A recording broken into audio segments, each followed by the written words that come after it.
Fíjate lo importante que es saber interpretar un plano. Esto que vemos acá es el módulo de control de presión de gasolina de una Ford Explorer. Y esto aquí atrás es el diagrama eléctrico de toda la camioneta. Como lo que me interesa es saber cómo funciona el módulo de control de presión de gasolina, yo me voy a enfocar en esta área de acá.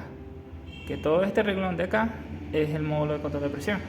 Ahora, si vemos el plano nos damos cuenta que tenemos un relé acá que es activado por la BCM que envía un positivo directo hacia el módulo de presión. Entonces sabemos que el pin 1 es un positivo, el pin 7 y el pin 3 es FPM y FPC, que son dos señales que vienen directo de la computadora. Si seguimos bajando nos damos cuenta que el pin 6 lo identifica como una señal que envía hacia el módulo de bolsas de aire.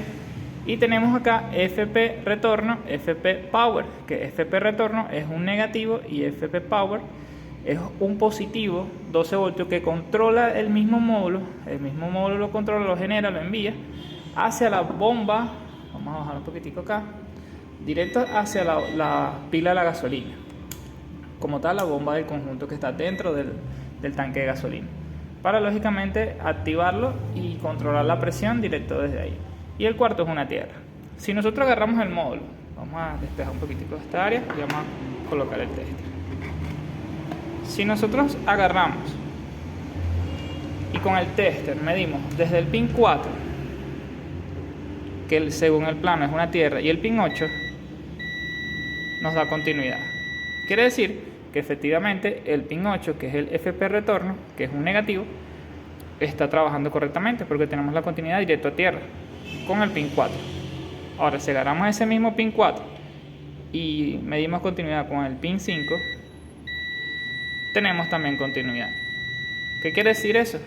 Que el voltaje 12 voltios que sale del módulo no está funcionando de manera correcta, porque está dando continuidad con masa, con tierra. Quiere decir que este módulo que está acá está dañado, ya amerita un reemplazo. Entonces quiero dejar este video acá primero para ayudarme a mí a tener un registro de las revisiones que hacemos aquí en el taller, pero también para apoyar a mis amigos técnicos, colegas automotrices que están en esta plataforma. Un saludo. Si te gustó este video, por favor déjame en los comentarios, no olvides darle like y seguirme.